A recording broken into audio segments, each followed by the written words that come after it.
बहुत समय पहले एक दानी और सत्यवादी राजा हरिश्चंद्र थे।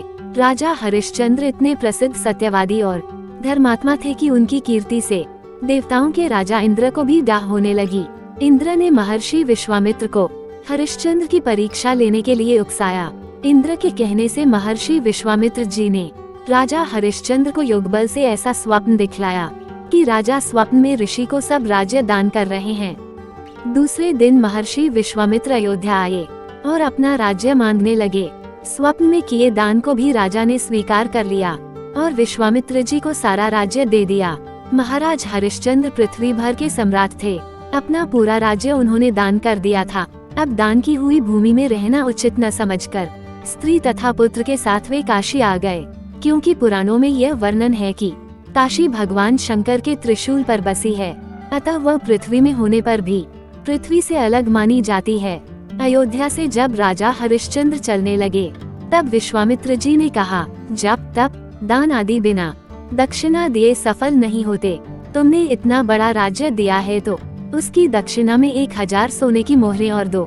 राजा हरिश्चंद्र के पास अब धन कहाँ था। राज्य दान करने के साथ राज्य का सब धन तो अपने आप दान हो चुका था। ऋषि से दक्षिणा देने के लिए 1 महीने का समय लेकर वे काशी आए। काशी में उन्होंने अपनी पत्नी रानी शैव्या को एक ब्राह्मण के हाथ बेच दिया। राजकुमार रोहिताश छोटा बालक था। प्रार्थना करने पर ब्राह्मण ने उसे अपनी माता के साथ रहने की आज्ञा दे दी। स्वयं अपने को राजा हरिश्चंद्र ने एक चांडाल के हाथ बेच दिया और इस प्रकार ऋषि विश्वामित्र को 1000 मोहरें दक्षिणा में दी। महारानी शैव्या ब्राह्मण के घर में दासी का काम करने लगी। चांडाल के सेवक होकर राजा हरिश्चंद्र शमशान घाट की चौकीदारी करने लगे।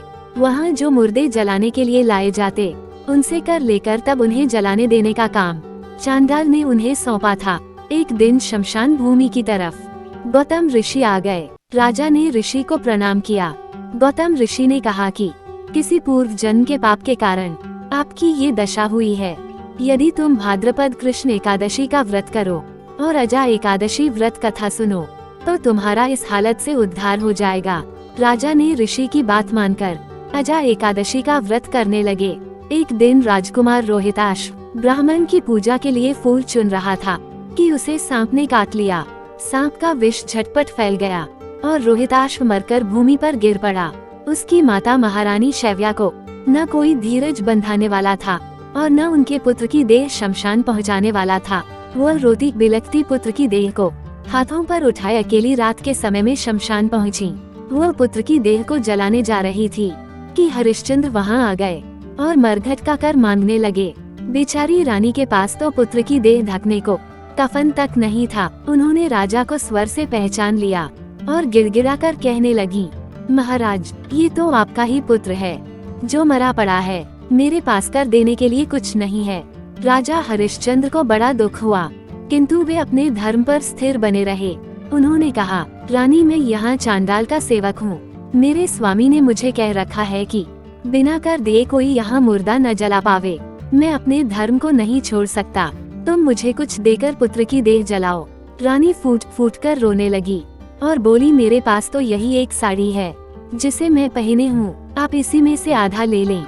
जैसे ही रानी अपनी साड़ी फाड़ने चली, वैसे ही वहाँ भगवान नारायण, इंद्र, धर्मराज आदि देवता और महर्षि विश्वामित्र प्रकट हो गए। महर्षि विश्वामित्र ने बताया कि कुमार रोहित मरा नहीं है। ये सब तो ऋषि ने योग माया से दिखलाया था। राजा हरिश्चंद्र को खरीदने वाले चांडाल के रूप में साक्षात धर्मराज थे। सत्य साक्षात नारायण का स्वरूप है। अजा एकादशी व्रत के प्रभाव से तुम्हारे पाप नष्ट हो गए हैं। सत्य के प्रभाव से राजा हरिश्चंद्र महारानी शैव्या के साथ भगवान के धाम में चले गए। महर्षि विश्वामित्र ने राजकुमार रोहिताश को अयोध्या का राजा बना दिया। अजा एकादशी के महत्व का वर्णन भगवान श्री कृष्ण ने युधिष्ठिर से भी किया था। युधिष्ठिर बोले, हे भगवान, आप कृपा कर भाद्रपद एकादशी का वर्णन कीजिए। भगवान बोले, हे युधिष्ठिर, इस एकादशी का व्रत करने और अजा एकादशी व्रत कथा सुनने से सब पाप छूटकर दूर होते हैं और अंत में सद्गति को प्राप्त होता है। तो दोस्तों, इसी तरह की अच्छी अच्छी कहानी और कथाएं सुनने के लिए चैनल को लाइक और सब्सक्राइब कर लीजिए। धन्यवाद दोस्तों।